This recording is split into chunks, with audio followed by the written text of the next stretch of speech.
ለምንድነው ቅዱስ አባታችን በዚህ መጠን ያዘኑት? ሪል ጓደኛ ማቾች ናቸው። ሪል እንገናኝ እስቲ ይሄ ሙስሊሙና ክርስቲያኑ ላይ ያለውን ነገር ለማቀራረብ የሆነ ነገር እንስራ፣ ቀድመን የሆነ ነገር መስራት አለብን ምናምን ተባብሎ ተነጋገሩና የት እንገናኝ የሚል ነገር መጣ። አባ ማቲያስ ቢሮ እመጣለሁ አሉ። ሙፍቲ አይ እኔ ነኝ የምመጣው ተባባሉ። መጨረሻ ላይ ምን እንደወሰኑ ታውቃለህ? በቃ እስከ ዛሬ ድረስ ክርስትና እየተሰደደች ትኖራለች። ዳው እየተሰደደች ቤተክርስቲያኒቱ ተጽዕኖ ፈጣሪነቷን የቀደመ ልዕልናዋን እያጣች እንደሆነ ኢትዮጵያን በካርታ ብቻ አይደለም የሚያውቃት፣ ዓለም የሚያውቃት በካርታ ብቻ አይደለም። በትልቁ መጽሐፍ ቅዱስ ኢትዮጵያ በማይፋቀው ይህ ቅዱስ ለሁላችንም ኢትዮጵያውያን ባህል ወለታ ነው። እኛ ሀገር ረስተናል። ሰላም ጤና ይስጥልኝ። እንዴት አላችሁ? በመላው ዓለም የምትገኙ እግዚአብሔር የተመሰገነ ይሁን። እንግዲህ በአንዳንድ መረጃዎች ወደ እናንተ ተመልሼ መጥቻለሁ። ዛሬ እንግዲህ የምንመለከተው እንግዲህ የቤተክርስቲያን አገልጋዮች ቤተክርስቲያን ችግር ውስጥ መሆኗን እየተናገሩ ነው። ያንን ነገር በስፋት እንመለከታለን። እንግዲህ ሀገራችን በዓለም በካርታ ብቻ አይደለም የምትታወቀው በመጽሐፍ ቅዱስም ነው። እንግዲህ የሚከሰቱ ችግሮችንም የመፍታት ስልጣን ያላት ይቺ ቤተክርስቲያን ናት ይላሉ አንድ አባት። ያንን የምናይ ይሆናል።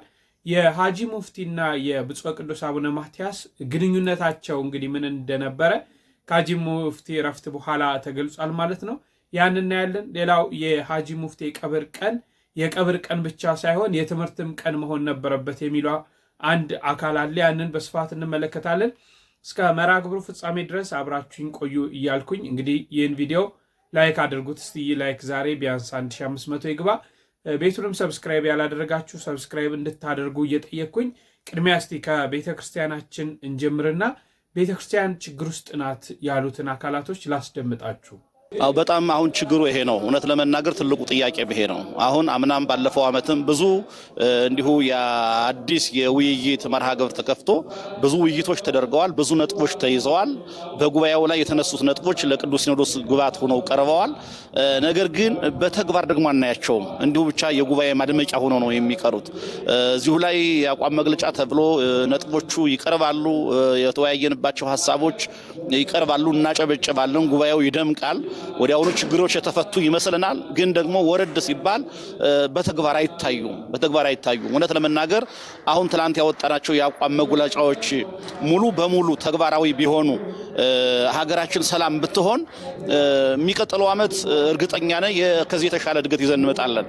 ነገር ግን እየሆነ ያለው እዚህ የምናጨበጨብበት እዚህ የምንሰማው እዚህ የሚወጣው አቋም መግለጫና በቅዱስ ሲኖዶሱም ደረጃ የሚሰጠው አቅጣጫና ተግባራዊነቱ ደግሞ ይለያያል። ወደ ታች ሲወርድ ተግባራዊ አይሆንም፣ ስራ ላይ አይውልም።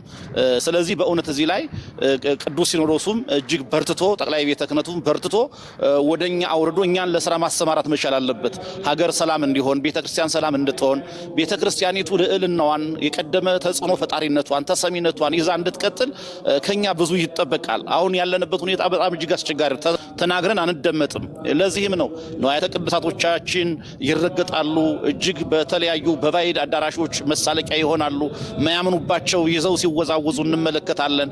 ይሄ ሁሉ ቤተክርስቲያኒቱ ተጽዕኖ ፈጣሪነቷን የቀደመ ልዕልናዋን እያጣች እንደሆነ የሚያሳይ ነው። ስለዚህ አሁን ባለፈው ቅርሶቻችን ንዋያተ ቅድሳቶቻችን የሕግ ከለላ እንዲያገኙ ተመዝግበዋል።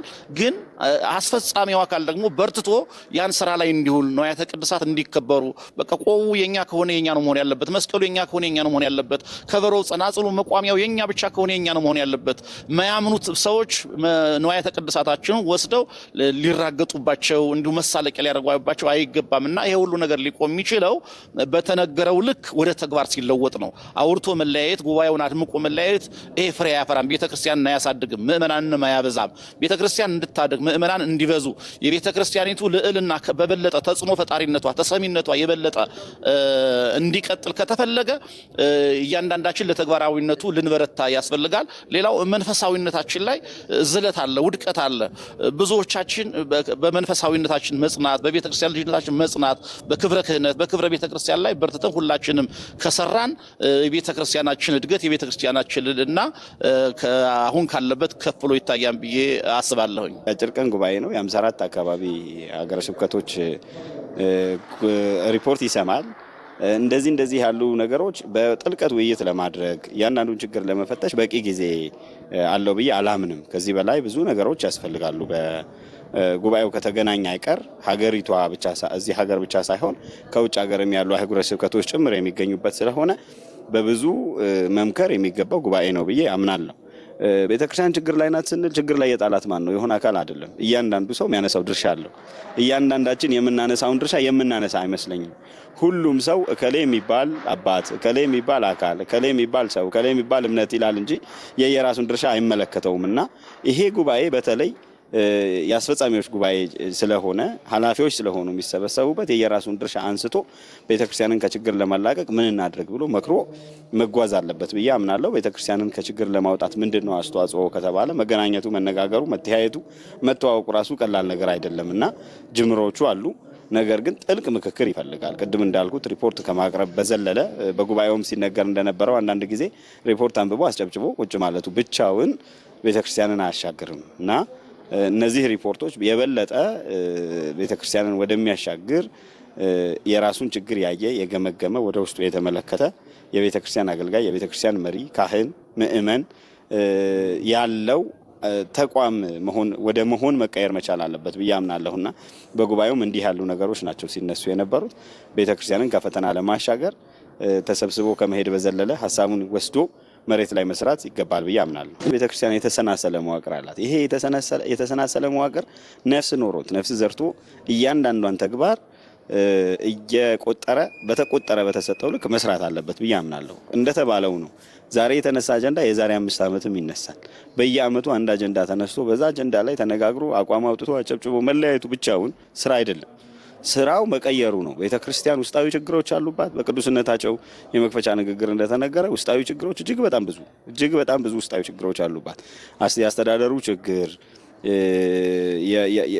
ዓለሙ ላይ የምናየው የመንደርተኝነቱ፣ ሌላው ሁሉ ቤተክርስቲያን ውስጥ ካለ ይሄንን ከቤተክርስቲያን ለማስወጣት ወደ አመጣው ዓለም ለመመለስ ምንድነው የሚደረገው? ቤተክርስቲያን ውጫዊ ችግር አለባት በጣም ብዙ።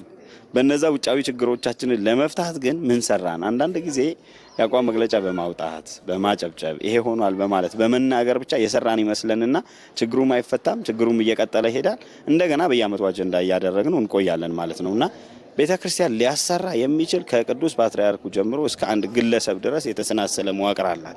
ከታች ወደ ላይ ግለሰብ፣ ንስሐ አባት፣ አጥቢያ፣ ወረዳ ቤተ ክህነት፣ ከዛ በኋላ ጠቅላይ ቤተ ክህነት ሀገረ ስብከት፣ ከዛ ጠቅላይ ቤተ ክህነት፣ ሲኖዶስ፣ እዚህ ድረስ የተሰናሰለው መዋቅር ስራ ማሰራትና በዛ ስራ ውስጥ ደግሞ የቤተክርስቲያንን ችግሮች አብያቱን ነቅሶ አውጥቶ መስራት፣ ንዑሳኑ ደግሞ እንዳይደገሙ እያደረጉ መልቀም ያስፈልጋል ብዬ አምናለሁ። እንደተከታተላችሁት ነው እንግዲህ በ44ኛው የሰበካ ጉባኤ መንፈሳዊ ጉባኤ ላይ የተሳተፉ ከአህጉረ ስብከቱ የመጡ ስራ አስኪያጆች ናቸው። እንግዲህ ቤተክርስቲያን ችግር ውስጥ መሆኗን አንድ መሆናችንን በየጊዜው በየተለያየ ጊዜ ፈተና የሚደርስብን አንድ አለመሆናችን ነውና መዋቅሩም ደግሞ ውሳኔዎችን ብቻ ነው እንጂ የሚያስወስነው ተግባር ላይ እንደማያውላቸው እነዚህም ደግሞ በማህበራዊ ሚዲያ በተለያየ በባዕዳን ወይም ደግሞ በሌላ እምነት ውስጥ ያሉ አካላቶች ቤተክርስቲያን ላይ እንዲህ አይነት ጥቃቶችን የሚያደርሱት የኛ አንድ አለመሆን፣ የኛ መፍረክረክ፣ የኛ የሚወሰኑ ውሳኔዎች ምድር ላይ መሬት ላይ አለመውረዳቸውን ተከትሎ ነውና እንደው ቅዱስ ሲኖዶስ አሁን ደግሞ ያለንበት የቅዱስ ሲኖዶስ ወቅት ነውና እነዚህ ነገሮች በስፋት ሊመለከታቸው እንደሚገባ ገልጸዋል ማለት ነው። ይሄ ሁላችንም ምዕመናን ውስጥ ያለ ትክክለኛ ሐሳብ ነው እና እንደው ከዚህ በኋላ ያሉ ነገሮች በጥንቃቄ ከመንግስት ጋር ተግባብቶ ከመንግስት ጋር ተነጋግሮ በስርዓት የቤተ ክርስቲያኒቷን ክብር የሚጠበቅበት መንገድ ቢመቻች ለማለት እወዳለሁ። ከዚህ ጋር ተያይዞ እንግዲህ ሀገራችን ምን አይነት ጥበብ ምን አይነት ልዕልና እንደነበራት ከብፁዕ አባታችን ስሙ። ኢትዮጵያን በካርታ ብቻ አይደለም የሚያውቃት፣ ዓለም የሚያውቃት በካርታ ብቻ አይደለም። በትልቁ መጽሐፍ ቅዱስ ኢትዮጵያ በማይፋቀው ቢፍቀው እንኳን በታሪክ የሚያስጠይቅ ኢትዮጵያ የሚል ስም ያለን የተሸከምነ ይችን ታላቅ አገር ብዙ ጊዜ ችግር በሚያጋጥማት ጊዜ እንቅፋቶቹን መሰናክሎቹን ሁሉ የማስወገድ የዚች ቤተክርስቲያን ስልጣን ነው። ወገኖቻችን ሁሉ ተጣልተዋል። የተጣሉትን የማስታረቅ የዚህ ቤተክርስቲያን ስልጣን ነው። ተው ታረቁ፣ ይሄ የኛ ስልጣን ነው ብለን ለማወጅም ለመናገርም እንችላለን። ሀገራችን ታላቅ ናት። ህዝባችን ትልቅ ነው። የክርስትናችንም የህይወት ታሪክ ትልቅ ነው። ከዓለም በፊት ያለ ታሪክ ነው። ይሄ ሌላው ምንም ቢል የፈለገ ይበል ከዓለም በፊት ያለን ነው። ኃያላኑ ሳይኖሩ የነበርን ነው። በመንግስትም በኩል በእምነቱም በኩል እንደዚያው ነው። ይቺ ታላቅ አገርና ይቺ ታላቅ ቤተክርስቲያን ዓለም እስከሚደነቅ ድረስ እነዚህ ሰዎች ምን ሆኑ? ህዝቡ ትልቅ ነበረ። በእንግዳ ተቀባይነት የሚታወቅ ሳይለይ የዚህ ሳይል ምን ነካት ኢትዮጵያን፣ የኢትዮጵያን ህዝብ መነካው እስከሚባል ድረስ እኛ ይህንን ከባድ መሰናክል ሐዋርያት የሰጡነን መሰናክል ያዘዙነን፣ ይህን መሰናክል እንድናስወግድ ያዘዙነን ይሄ የሐዋርያት ቃል እንጂ ከዚህ የተሰበሰቡት የአባቶች ብቻ ቃል አይደለም። ሐዋርያት ነው ይህንን የደነገጉት። ሲጋደል ትልቅ እንቅፋት ነው፣ ትልቅ ችግር ነው፣ መሰናክል ነው። ለታሪክ መሰናክል ነው፣ ለኑሮም መሰናክል ነው። ጠቅላላ በእንተ ሰላም እያልን ነው የምንጸልይ። ቃል የተሸከምነ ሐዋርያን እግዚአብሔር እኮ የሆነን ነው። የኢትዮጵያ ህዝብ እግዚአብሔርን የተሸከመ ህዝብ እኮ ነው። እና የህዝብ መልኩን ሲቀይር፣ ታሪኩ ሲበላሽ ዝም ብሎ ማየትም አስፈላጊ አይመስለኝም። እና ብዙ መሰናክል አለብን። ይህን መሰናክል ማስወገድ ሐዋርያት ይህንን ሰጥተውናል፣ አስወግዱት። ይሄ ከተወገደ ቤተክርስቲያን በሰላም ስራዋን ትሰራለች፣ ህዝቧ በሰላም ይኖራል፣ በሰላም ይካሄዳል።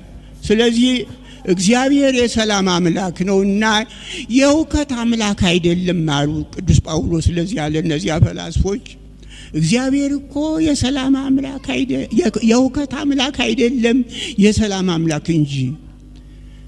ሁከት የሚሰብኩትን ለቤተ ክርስቲያን ለህዝብ እንቅፋት የሚሆኑትን እባካችሁ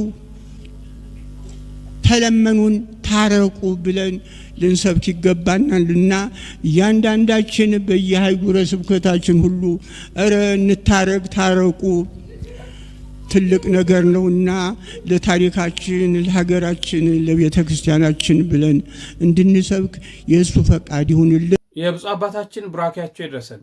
በተለይ በ44ኛው ሰበካ መንፈሳዊ ጉባኤ ላይ ትምህርተ ወንጌልን ሲሰጡ እንደነበረ እባካችሁ ምድር ላይ አውርደን ስራዎችን እንስራ ሲሉ እንደነበረ የሚታወስ ነው። ሁላችሁ መቼም ታስታውሳላችሁ። አሁን ደግሞ በሲኖዶስ መክፈቻ ላይ ካስተማሩት ትምህርት የተወሰደ ነው። ቤተ ክርስቲያን ችግሮች ሲፈጠሩ፣ የተለያዩ ነገሮች ሲከሰቱ የመፍታት ስልጣን ያላት፣ ሁሉንም የማስታረቅ የማስማማት የመምራት ጥበብ ያላት እቺ ቤተ ክርስቲያን ናት። እቺ ቤተ ክርስቲያን ግን ከነበረችበት ልዕልና አሁን ምን እያለች ነው? እየወረደች ነው ያለችው። ስለዚህ ወደ ቀደመ ከፍታዋ ወደ ቀደመ ልዕልናዋ እንድትመልሱልን ብፁዓን አባቶች በዚሁ እንጠይቃለን። እሺ፣ የሀጂ ሙፍቲና የአቡነ ማትያስን ፍቅር ወይም የነበራቸውን ግንኙነት ከማስቃኘቴ በፊት የቀብር ብቻ ሳይሆን የትምህርት ቀን ነበር ያለውን እስቲ እንስማ። ሀጂ ዑመር ኢድሪስ የተቀበሩበት ቀን የቀብር ብቻ ሳይሆን የትምህርት ቀን ሆኖ ይመዝገብ። አንዳንዶቻቸው በየሚዲያው በየሃይማኖቱ ጥላቻን የምትዘሩ የጥላቻን እሾህ የምትጎዘጉዙ የእናንተ ሞት እንኳን ደስ አለን እንኳን ደስ አላችሁ ተብሎ እንደሚነገር ማወቅ አለባቸው። እንደ ህዝብ ዝም አለን ማለት አልታዘብንም ማለት አይደለም። ታዝበን መዝግበን እንደያዝን ማወቅ አለባቸው። እንግዲህ የሐጂ ዑመር ኢድሪስን እረፍት አስመልክቶ ስፍር ቁጥር የሌለው ህዝብ፣ ታዋቂ ሰው፣ ዙነኞች፣ ሃይማኖት አባቶች፣ ፖለቲከኞች ከሞላ ዓለም ነው እንግዲህ ብዙ መልእክት የተላለፈው። ነገር ግን የድምፃዊ ሚካኤል በላይነህ በጣም የሳበኝ እጅግ በጣም እጥር ምጥን ያለች ሁለት መስመር ነገር ግን ልብ የምትነካ መልእክት ነው ይዤላችሁ የመጣሁት። እንግዲህ ድምፃዊ ሚካኤል በላይነህ አንዳንድ ሰው ክብሩ በቁሙ በህይወት እያለ ብቻ ሳይሆን በሞቱና በቀብሩም ይጎለጻል። እንደ ህዝብ ዝም ብለናል ማለት አልታዘብንም አልመዘንም ማለት አይደለም። ይህ ቀን የቀብር ብቻ ሳይሆን የትምህርት ቀን ሆኖ ይመዝገባል። በጣም የሚያስደንቅ ንግግር። ሐጂ ዑመር ኢድሪስ የተቀበሩበት ቀን የቀብር ብቻ ሳይሆን የትምህርት ቀን ሆኖ ይመዝገብ። እንደ ህዝብ ዝም አለን ማለት አልታዘብንም ማለት አይደለም። መዝግበን በልባችን እንይዛለን። በህይወታቸውም እያለን ስታልፉም ያ ክብራቸውን ሆነ ውርደታቸው ይጎለጻላል። ይሄው ሌሎቻችሁ ከዚህ ትምህርት መውሰድ አለባቸው። አንዳንዶቻችሁ በየሚዲያው በየሃይማኖቱ ጥላቻን የምትዘሩ የጥላቻን እሾህ የምትኮዘጉዙ የእናንተ ሞት እንኳን ደስ አለን እንኳን ደስ አላችሁ ተብሎ እንደሚነገር ማወቅ አለባቸው። የአንዳንዶቻችሁ ሞት የምስራች ነው። የአንዳንዶቻችሁ ሞት ሰርግና ምላሽ ነው። የአንዳንዶቻችሁ ሞት በጉጉት እንደምንጠብቀው ማወቅ አለባቸው። በዘረኝነት ህዝብን የምናኖካከስ፣ የምናጎዳድል፣ የምናጨፋጭፍ መኖራችን ለምድሪቱ መርዝ የሆነብን እንኳን ደስ አለን እንኳን ደስ አላችሁ የሚባልበት እንደሆነ ሞታቸው ማወቅ አለባቸው። በህይወት እያላችሁ ብቻ ሳይሆን ከሞታችሁ በኋላም ለዘላለም መርዝነታችሁ ለትውልድ ይመሰከራል። እንደ ሐጂ ዑመር ኢድሪስ አይነት ደግሞ ለዘላለም ክብሩ ለትውልድ ትምህርት ይሆናል። ትምህርት ነው። በቃ ትምህርት ቤት ነበሩ። የእኚህ ሰው ቀብር ያከበረው አርቲስት አይደለም፣ ህዝብ ነው የተራጨ። የህዝብ ማዕበል ነው የወረደ። እንደ ህዝብ ዝም አለን ማለት አልታዘብንም ማለት አይደለም። ታዝበን መዝግበን እንደያዝን ማወቅ አለባቸው። አንዳንዶቻችን ዶብረን፣ አንዳንዶቻችን ፎርተን፣ አንዳንዶቻችን ሰልችተን ዝም ያለን እንደሆነ መረዳት አለባቸው። ስለዚህ እንደ ህዝብ መዝነን መዝግበን አስቀምጠናል ማወቅ አለባቸው። በህይወት እያላችሁ ካለፋችሁም በኋላ ክፋታቸው መርዝነታቸው ለትውልድ ይዘከራል። አዎ በእውነት የትምህርት ቀን ነው። ምንድነው ትምህርቱ? ክርስቲያንና ሙስሊሙ አንድ የሆነበት የተዋደደበት ፍቅሩ ቀደምት ኢትዮጵያ የነበረችበትን ሁኔታ ያሳየበት ነው። በእውነት የእስልምና እምነት ተከታይ ሆነው ሐጂ ሙፍቲ ዑመር ኢድሪስ ምን ያህል እንዳዋደዱን አያችሁ? ምን ያህል አንድነታችን በሐዘን አንድ ሆነን፣ ለምንድነው በደስታ አንድ ማን ሆነው? ለምንድነው በተለያዩ ነገሮች አንድ ማን ሆነው? ሐዘን አንድ እያደረገን ሌላውስ ነገር ለምን አንድ አያደርገንም? እርስ በርስ ኦርቶዶክሳውያን፣ ሙስሊሞች፣ ፕሮቴስታንቶች እንዴት አንድ ኢትዮጵያ ውስጥ ሆኖ ተዋደው እንደሚኖሩ የታየበት ዕለት ነው ማለት ነው። ይህ ለታሪክ ለትውልድ ተቀምጦ ይህቺ ናት የትላንቷ ኢትዮጵያ። አያቸዋና ሐጂ ሙፍቲ ዑመር ኢድሪስ መኖራቸው የሚጠቅም የሚያሳዝነን ይህችን ኢትዮጵያ ያውቋታል። ይህችን ኢትዮጵያ ለመመለስ ቀን በቀን ነበር ይሰሩ የነበሩት እነዚህ አባቶች ማለት ነው። ስለዚህ ይህቺ ኢትዮጵያ ናት ለእኛም የምትሻለን በአንድነት በፍቅር በመተሳሰብ በመረዳዳት መኖር ይቺ ኢትዮጵያ ናት ምትሻለን። እኛ ይቺን ኢትዮጵያ ኋላ ቀር አረግናትና አባረናት። ዛሬ እርስ በርስ እንባላለን። ዛሬ ወንድም በወንድሙ ይጨካከናል። ዛሬ ስንት ተንኮልና ግፍ እያየን አይደል? ግን ያቺ ኢትዮጵያስ የፍቅር ሀገር፣ የመተሳሰብ ሀገር። ዛሬ ከአዲስ አበባ ተነስታችሁ በደቡብ ብትሄዱ፣ በሰሜኑ ብትሄዱ፣ በምስራቁ ብትሄዱ፣ በምዕራቡ ብትሄዱ የፈለጋችሁበት ለምን አስፋልት ላይ አትተኙ? ማነህ ብሎ የሚጠይቅ አካል የለም። ማን ነው ብሎ ትላንትና የሚጠይቅ አካል የለም። ዛሬስ ግን እንዲህ ማድረግ ይቻላል? ያቺ ትላንትና ማነ ከየት ነው የመጣ የሚባልባት ኢትዮጵያ አትሻለንም? እግዚአብሔር አምላክ ይችን ኢትዮጵያ ይመልስልን። እሺ እመለስበታለሁ። በተለይ በዚህ በሐጂ ሙፍቲ ሞት ላይ ተነስቶ ለክርስቲያኑም ለሙስሊሙም ያልሆኑ ወገኖች እንዳሉ አሳያቸዋለሁ። ከዛ በፊት ግን የሐጂና የአቡነ ማትያስ ግንኙነት ምን ነበረ? አባ ማትያስ በተቀዳሚ ሙፍቲ ሐጂ ዑመር ኢድሪስ የአስክሬን ሽኝት ላይ የነበራቸውን ሐዘን የሚገልጽ በጣም የሚደንቅ የሆነ ፎቶ ሶሻል ሚዲያ ላይ ሲዘዋወር ነበረ። እሱን ፎቶ ያነሳው አንተ ነህ። ከሐጂስ ጋር ያላቸውን ቅርበት በተደጋጋሚ ያስተዋልከው ነገር ይኖር ይሆን? የዲፕሎማሲ ወይንም የፖለቲካ ወይንም የምናምን አይደለም። ሪል ጓደኛ ማቾች ናቸው። ሪል እየሄዱ እንኳን በር ሲያጋጥማቸው አንተለፍ ብለው የሆነ ደቂቃ የሚቆሙ ሰዎች ናቸው። ይሄ ዝም ብለው የሚወጡ ሰዎች አልነበሩ። እንገናኝ እስቲ ይሄ ሙስሊሙና ክርስቲያኑ ላይ ያለውን ነገር ለማቀራረብ የሆነ ነገር እንስራ፣ ቀድመን የሆነ ነገር መስራት አለብን ምናምን ተባብሎ ተነጋገሩና የት እንገናኝ የሚል ነገር መጣ። አባ ማትያስ ቢሮ እመጣለሁ አሉ። ሙፍቲ አይ እኔ ነኝ የምመጣው ተባባሉ። መጨረሻ ላይ ምን እንደወሰኑ ታውቃለህ? በቃ ሃይማኖት ተቋማቶች እንገናኝ ተባባሉ። ከ1995 ጀምሮ አላህ ይዘንላቸው የተቀዳሚ ሙፍቲ ፎቶዎች ከዛን ጊዜ ጀምሮ በልዩነት የእሳቸው ፎቶ ዶክመንት አድርገህ አስቀምጠዋል የሚባለው ላይ ሰምቻለሁ። እውነት ነው? ሙፍቲ ሐዘን በጣም ጎርቶናል አይደል? በጣም አዝነናል። የእሳቸውን ሐዘን አባ በደንብ ገለጹልን። በቃ ሌላ ፎቶ አያስፈልግህም። ልክ ሲገቡ ሳያቸው በእርግጠኝነት የሆነ ፎቶ እንደማገኝ እርግጠኛ ነበርኩ። በደንብ ጠቅለል አድርጌ በደንብ አመጣላችኋለሁ ሙሉ ሲለቀቅ። እንግዲህ ይህ ወንድማችን ብፁዕ ቅዱስ አቡነ ማትያስ ሲያነቡ ሲያለቅሱ የታየበትን ፎቶ ያነሳ ወንድም ነው እና እንደው የሁለቱ ግንኙነት ምን ያህል ይዋደዱ እንደነበር፣ ምን ያህል ይከባበሩ እንደነበር፣ ፍቅራቸው ምን ያህል እንደነበረ የገለጸበት መንገድ ነው። በእውነት ይህ ፍቅር ነው ቅዱስ ፓትርያርኩን ሲያስነባ የነበረው። ይህ መዋደድ፣ ይህ መተሳሰብ። እንግዲህ ይታያችሁ ሁለቱም የተለያየ ሃይማኖት መሪዎች ናቸው። ሁለቱም የየራሳቸው ሃይማኖት እኮ ነው ያድናል ብሎ የሚያስቡት። ሀጂ ሙፍቲም የራሳቸው ሃይማኖት እንደሚያድናቸው ነው የሚናገሩት። ብፁዕ ቅዱስ አቡነ ማትያስም የራሳቸው ሃይማኖት እንደሚያድን። አሁን በሃይማኖቱ ስንመለከት የብፁዕ ቅዱስ አቡነ ማትያስ ሃይማኖት ትክክለኛ ሃይማኖት እንደሆነ ብፁዕ ቅዱስ አቡነ ማትያስ ይናገራሉ። እኛም ኦርቶዶክሳውያን እናገራለን። በእስልምና ያሉት ኖ የኦርቶዶክስ እምነት ትክክል አይደለም የእስልምና እምነት ነው ይላሉ። ይሄን ያህል ትልቅ ጋፕ መካከል ላይ ያላቸው ግን ሰውነታቸው ሰው መሆናቸው ራሱ ምን ያህል አዋዷቸው፣ ምን ያህል አፋቅሯቸው፣ ምን ያህል አከባብራቸው እንደሚኖር እዩ። እንዴት ተከባብረው እንዲህ እስከ ማንባት ደረጃ ማለት ነው የተደረሰበት። ስለዚህ ይቺ ናት ኢትዮጵያ። ደግመዋለሁ፣ ይቺ ናት ኢትዮጵያ። እሺ አንድ መረጃን መሀል ላይ ላስገባና የሀጂ ሙፍቲን ስብዕና አሳያቸዋለሁ። ሲኖዶስ ስብሰባ ላይ ነው የምንገኘው አይደል? አሁን የሲኖዶስ ስብሰባ ላይ ነው ጥቅምት 12 የጀመረው እና ምን አይነት ውሳኔዎች ተወሰኑ? ምንስ ነው የተባለው? ቅዱስ ሲኖዶስ 16 አጀንዳዎች ላይ ተወያይቶ 4ቱ ላይ ደግሞ ውሳኔ መስጠቱ ተሰምቷል። እንደምን ሰነበታችሁ ትዳችሁ ተመልካቾቻችን። እንግዲህ ይህንን ዝግጅት ላይክና ሼር በማድረግ ዜና ቤተክርስቲያንን ዕለት በዕለት እንድናቀርብ እንድታግዙን ከወዲሁ ለመጠቆም ወዳለሁኝ።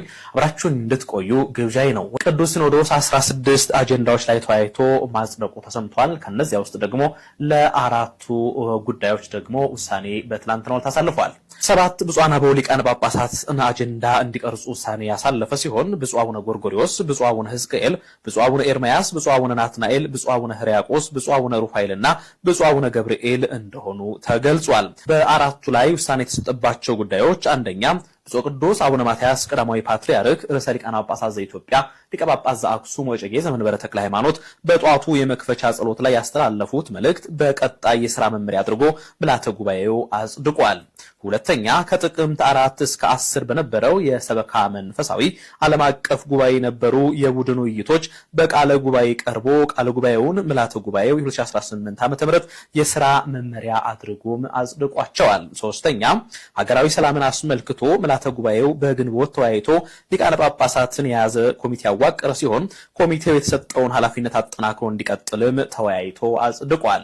አራተኛና የመጨረሻው በትግራይ የተፈጠረው ወቅታዊ ክፍፍልን አስመልክቶ የተወያየ ሲሆን በውይይቱም ህዝባችን አብያተ ክርስቲያናቱም የቤተ ክርስቲያን ሀብት እንደመሆናቸው መጠን ቀደም ብሎ የተዋቀረው የሰላም ኮሚቴ ስራውን አጠናክሮ እንዲቀጥል በምልዓተ ጉባኤው ውሳኔ ተላልፎባቸዋል። ዜና ቤተ ክርስቲያናችን ከዛሬው ዕለት ጀምሮ በየዕለቱ የተደረጉ የተሰሙ ዜናዎችን ወደ እናንተ ማድረስ ስለምንቀጥል እንዲሁ ላይክና ሼር እንድታደርጉልን በሉ እግዚአብሔር ስም እንጠይቃለን። ዲያቆን አቤኔዘር ምህረቱ ነበርኩ። በያላችሁበት መልካም ጊዜ ይሁንላችሁ። ቅዱስ ሲኖዶስ 16 አጀንዳዎችን አጽድቆ ወንድማችን እንደገለጸው 4ቱ ላይ ተወያይቷል። ዛሬም ደግሞ እየተወያየ ይገኛልና እንግዲህ ለቤተ ክርስቲያን፣ ለሀገር፣ ለወገን የሚጠቅሙ ውሳኔዎችን እንዲያስተላልፉ እግዚአብሔር መንፈስ ቅዱስ ይርዳቸው። እሺ 2 ቪዲዮዎችን ላሳያችሁ። የሀጂ ሙፍቲ ስብዕናና ሰው ለምን እንደሚወዳቸው እንዲሁም ደግሞ ለሀጂ ሙፍቲ እንግዲህ በመሞታቸው የተደሰቱ አሉ አይደል? ለክርስቲያኑም ለእስልምናውም ያልሆኑ ወገኖች ምን እንደሆኑ ሁለቱንም እንከታተል። ለምንድን ነው ቅዱስ አባታችን በዚህ መጠን ያዘኑት? አይታችኋቸዋል። ምንም ነገር እንባቸውን እንኳን እንዲቻርገው ሲጠርጉ አላየናቸው። ግን ዝም ብለው አይናቸው ላይ የሚነበበው ጥልቅ ሐዘን ሁላችንም ጋር ደርሷል። ተጋብቶብናል። ተናግረውት አይደለም። በጣም የሚደንቅ ነገር ምንድን ነው ብላችሁ ስትጠይቁ የሀጂ ሙፍቲ ስብዕና እዚህ ጋር ይታያችኋል። ሁሉም ኢትዮጵያዊ በተለይ ልብ ያለው ሀገሩን የሚወድ ሰው የሚወዳቸው አባት ናቸው። እዚህ ጋር እኔ ኦርቶዶክሳዊ ክርስቲያን ነኝ። ሙስሊም ወንድሞቻችን አሉ። አባታቸው ናቸው እሳቸውን የመሰለ አባት በማግኘታችሁ እድለኞች ናቸው። እኚህን አባት ደግሞ እኛም ተጋራን። ፍቅርን የሚሰብክ ሃይማኖትን ያስረሳል። ምን እንበል? ፍቅር ትላንትና ተናገረ፣ አፍ አውጥቶ መሰከረ። የኢትዮጵያ ሕዝብ በአንድ ላይ አዘነ። ባላቸው ነገር ሁሉ ሀገርን፣ ወገንን ከሃይማኖታቸው በዘለለ ያገለገሉ ታላቅ አባት አረፉ። ብዙ ፎቶዎች ለማየት ሞክሬያለሁ። ከእሳቸው ጋር የነበራቸው ኢንተራክሽን ስመለከት ፍጹም የሆነ በመከባበር ላይ የተመሰረተ ወዳጅነት እኔ የሚደዋወሉ ላይ ይመስለኛል። አባታችን እንዴት ነው? ውሎ እንዴት ነው? ጤናዎት እንዴት ነው? ልጆቹ እንዴት ናቸው? አገልግሎት እንዴት ነው የሚባባሉ ይመስለኛል። እንግዲህ እስልምናና ክርስትና ሁለት ጽንፍ የያዘ የእምነት ልዩነት የያዘ። ስለዚህ ሲገናኙ አላስፈላጊ ውስጥ ያለ ክርክር የለባቸው። ለጋራ ለአንዲት ሀገር ሲሰሩ ተገናኝተዋል፣ ተዋውቀዋል። በኮቪድ ጊዜ፣ በሃይማኖቶች ጉባኤ ጊዜ፣ በተለያዩ ጊዜ አብረው እርስ በርስ ተያይተዋል። ወዳጅነታቸው ቀጥሏል። ስለዚህ ይተዋወቃሉ፣ ልብ ለልብ ተግባብተዋል። ትልቅ ሰው ደግሞ ትልቅን ሰው ያውቃል። አሁንም ልክ እንደሳቸው እንደ ሀጂ ሙፍቲ አይነት በሌሎች እምነቶች ውስጥ በፕሮቴስታንቲዝም በእስልምና ውስጥም ያሉ ደግሞ ኡስታዞች የእሳቸውን ፈለግ ተከትለው በእኛ በኦርቶዶክሳውያን ዘንድ ምን ያክል ፍቅርን መስበክ የት እንደሚያደርስ ማሳያ መገለጫ ናቸውና ይሄንን እንደ አርያ ወስደን ሁላችን፣ ምክንያቱም መጽሐፍ ቅዱስ ሲናገር ይቻላችሁ ከሁሉ ጋር በሰላም ኑሩ። ስለዚህ እንደ እምነታችን ሀጂ ሙፍቲ እግዚአብሔር አምላክ ከደጋጎቹ ወገን እንዲያሳርፍልን እንመኛለን። ሰላም ጤና ይስጥልን። በያላችሁበት የእግዚአብሔር ሰላም ከእናንተ ጋር ይሁንልን። እንግዲህ ተቀዳሚ ሙፍቲ ሀጂ ዑመር ኢድሪስ ከዚህ ዓለም እንግዲህ በስጋ ተለይተዋል። እግዚአብሔር እንግዲህ ነፍሳቸውን ይማርልን እና አሁን እሳቸው ካረፉ በኋላ ብቻም ሳይሆን በጣም የሚያሳዝን መልኩ ታመው እንኳን ሳለ ለእሳቸው ጸሎት ይደረግ፣ ፈጣሪ ለምኑላቸው እየተባለ በማህበራዊ ሚዲያም በሌሎችም የመገናኛ አውታሮች ሲሰራጭ ደስ ያላሰኛቸው ሰዎች ነበሩ። እነዛ ሰዎች ደግሞ የሃይማኖት ሰዎች የሚመስል አለባበስ የለበሱ የሃይማኖትን ትምህርት የሚያጣቅሱ፣ የሚያራቅቁ፣ የሚያመሰጥሩ ናቸው። ከሞቱም በኋላ አላረፉም። እነዚህ ሰዎች ምንድነው በቃ ሲሳደቡ ነበር። እንደ ሰብአዊነትም እንኳን አንድ ሰው ሲሞት በተቻለ አቅም ነፍስ ሲማር እንኳን ያ ሰው ማለት እንኳን ባይፈልግ ዝም የማለት አቅሙን ተጠቅሞ ዝም ማለት ነበር የነበረበትና እነዚህ ሰዎች የነሱ ስድብ አሁን እዚህ ላይ አምጥቼ ለመናገር ለእኔም መውረድ ነው። ከእንደገና ደግሞ የተመልካቾችንም ጆሮ ማበላሸት ነው እና እነሱ የተሳደቡትን ስድብ እኔ አልደግሞም እዚህ እና በጣም እጅግ ነውረኛነታቸው ብቻም ሰው የታየኝ ተቀዳሚ ሙፍቲ በሕይወተ ስጋ እያሉ ምን ያክል እነዚህን ሰዎች እንደታገዟቸው ነው። የእሳቸውን ብቃት ነው እያየሁኝ ያለው። በእነዚህ ሰዎች እርግማንና ስድብ፣ ጥላቻ የተቀዳሚ ሙፍቲ ችሎታ፣ አቅም፣ ትዕግስት ሁሌ አንድ ቀን ሰምታችኋቸው ታውቃላችሁ? ሚዲያ ላይ ወጥተው እነ እገሌ እንዲህ እየሰደቡኝ ነው፣ እነ እገሌ እንዲህ እያሳዘኑኝ ነው፣ እነ እገሌ እንደዚህ ብለው ሰምታችኋቸው ታውቃላችሁ? የለም። ግን ሳይሰድቧቸው ቀርቶ አይደሉም። በጣም የሚጠሏቸው ሰዎች ባየው ቁጥር የተቀዳሚ ሙፍቲን በጣም ሰብአዊነትና የሃይማኖት አባትነታቸውን ነው እያስመሰከሩልኝ ያሉት እና ብዙም አይገርመኝም። ይሄ አሁን ያለንበት ዘመን የመጨረሻውን ዘመን ስለሆነ ትልልቅ ሰዎች የማይከበሩበት፣ የሃይማኖት አባቶች የማይከበሩበት፣ ደግ ስራ የሰሩ ሰዎች የሚዘረጠጡበት ዘመን ስለሆነ ብዙም አይደንቀኝም። እኔ እንደውም የነዛ የሚሰደቡ ሰዎች ዝም ባሉ ቁጥር፣ ባልተከላከሉ ቁጥር የነሱን ምን ያክል ጠንካራ መሆን ነው የሚያሳየኝ እና ስም አላቸው። እሳቸውን የሚጠሉ ሰዎች ቡድኖቹ ስም አላቸው። ስማቸውም አጸያፊ ስለሆነ አልጠራችሁም። እዚህ ላይ ማን እንደሆናችሁ ታውቃላችሁ። ስም አላችሁ። ለቤተ ሙስሊሙም የማትሆኑ፣ ለቤተ ክርስቲያናችንም የማትሆኑ፣ ለአገራችንም የማትጠቅሙ ሁል ጊዜ ጥላቻና ጥላቻ። ሙስሊምና ክርስቲያን አንድ እድር ላይ ስታዩ አይናችሁ የሚሆን ብትችሉ በቃ እዚህ ምድር ላይ የእናንተን አስተሳሰብ የሚደግፍ ብቻ እንዲኖርና ሌላው እንዳለ በቃ ሞቶ ወይንም ደግሞ ተጨፍጭፎ ቢያልቅ ደስ የሚያሰኛችሁ በአንድ ሌሊት የሁሉ ሰው እርግፍ ብሎ ቢያድር ደስ የሚያሰኛችሁ ሰዎች እንደሆናችሁ አውቃለሁ። እና ጥላቻችሁ ይጨምር። ለምን እኔ በበኩሌ የእናንተ ጥላቻ በጨመረ ቁጥር የተቀዳሚ ሙፍቲ ዝምተኛነት፣ ቻይነት፣ የሃይማኖት አባትነት፣ ጠንካራነት፣ ሁሉን ቻይነት ምን ያክል በሞራልና የሃይማኖት ልዕልና ላይ እንደደረሱ ነው የሚያሳይ የእናንተ አፍ ክፍታፍነት ማለት ነው። አንዳንዶቹ አይታችኋቸዋል። የሃይማኖት ልብስ የለበሱ በመጽሐፍ የሚጠቅስ የሚጠቅሱ በአረብኛም ሲፈልጉ ከፈለጉ በአማርኛ የሚያራቅቁ ናቸው።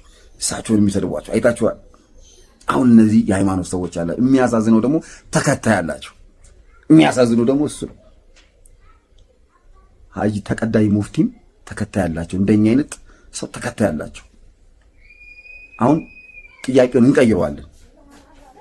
በተቀዳሚ ሙፍቲ ሀጂ ዑመር ኢድሪስ ስም ምንድነው መስራት ያለብን? ቋሚ የሆነ ነገር ቤተ መጻሕፍት ነው ወይስ ደግሞ እሳቸው በተቀበሩበት ቦታ ጥሩ የሆነ ደረጃውን የጠበቀ ቆንጆ መስጊድ መስራት ነው ወይስ ደግሞ የሆነ አደባባይ ላይ ሐውልት መስራት ነው ወይስ በስማቸው ትምህርት ቤት መስራት ነው? ሆስፒታል መስራት ነው? ምንድነው የምንሰራው? እሱን ነው የምንነጋገረው። እናንተ እበዱ፣ እኛ ደግሞ አቅላችንን ገዝተን ስርዓት ይዘን በስማቸው ለትውልዶች አንድ ነገር እንሰራለን። ቃሌ ነው፣ እግዚአብሔር ምስክሬ ነው።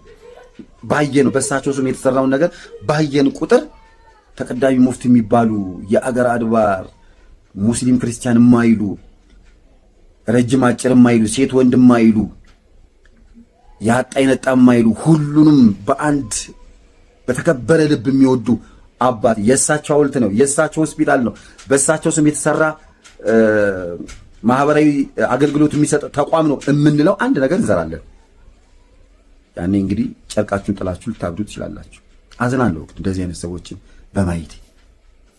በእውነት ወንድሞቻችን በሚገባ ገልጸውታል። ደስ በሚል ማለት ነው፣ ደስ በሚል ሁኔታ። እዚህ ላይ ምንም የሚጨምረው ነገር የለም። በመጨረሻ ይህን ቪዲዮ አስቃኝቻቸው እንጨርሳለን።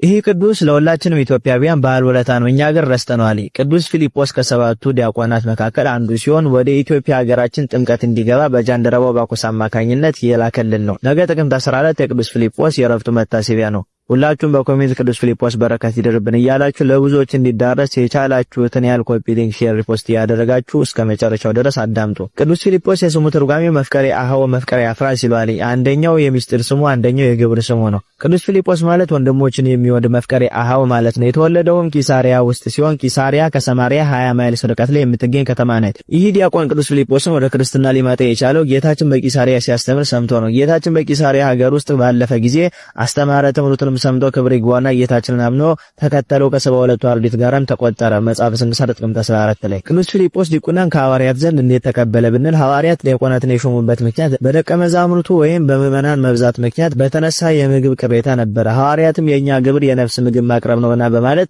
የሥጋ ምግብ የሚያቀርቡ 7 ሰዎች ዲያቆናትን አድርገው ሾመዋል። ከነዚህ መካከልም ከቅዱስ እስጢፋኖስ ቀጥሎ ይህ ዲያቆን ቅዱስ ፊልጶስ በሁለተኛ ደረጃ ይጠቀሳል። የሐዋርያት ሥራ ምዕራፍ 6። ቅዱስ ፊልጶስም ሐዋርያዊ ተልእኮን የጀመረው በሳምራውያን ላይ ነበረ። ከቅዱስ እስጢፋኖስ ሞት በኋላ ከሐዋርያት በስተቀር ሁሉም ተበትኖ ነበር። ሐዋርያት 8 በዚህ ምክንያት ቅዱስ ፊልጶስ የተጓዘው ወደ ሰማርያ ነበረ። በዚያም የእግዚአብሔርን ቃል በማስተማር ታምራትን በማድረግ ብዙዎችን አጥምቋቸዋል። በኋላም ቅዱስ ፊልጶስ ያጠመቃቸው ላይ መንፈስ ቅዱስን ያሳደሩ ዘንድ ሐዋርያት ጴጥሮስና ዮሐንስን ላኳቸው። በዚያም ይህ ዲያቆን በተሰጠው የዲቁና መክሊት ከተሰጠው በላይ አትርፎ የተገኘ ገብርኄር መሆኑን አስመስክሯል። አሁን ደግሞ ቅዱስ ፊልጶስና ጃንደረባው ኢትዮጵያዊ እንዴት እንደተገናኙ እንመለከታለን።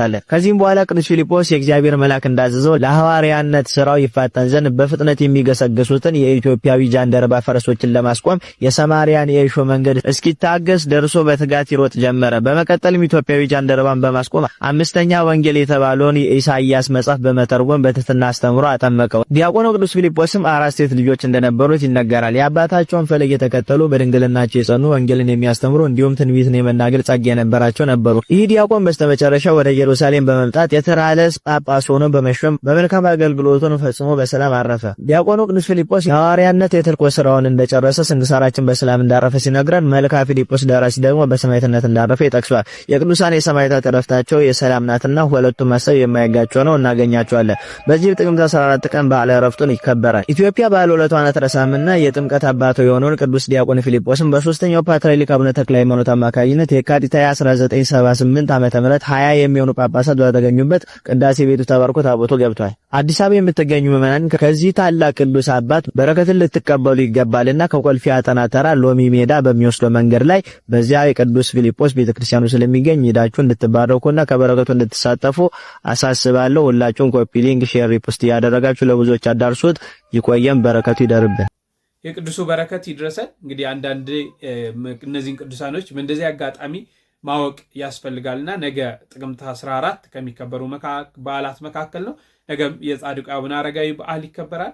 እነዛንም ደግሞ በስፋት ይዤላችሁ በነገው መርሃ ግብር እመለሳለሁ። እስካሁን አብራችሁኝ ስለቆያችሁ እጅግ አድርጌ አከብራችኋለሁ። በሌላ መርሃ ግብር እስካገኛችሁ ድረስ ቸር ቆዩልኝ።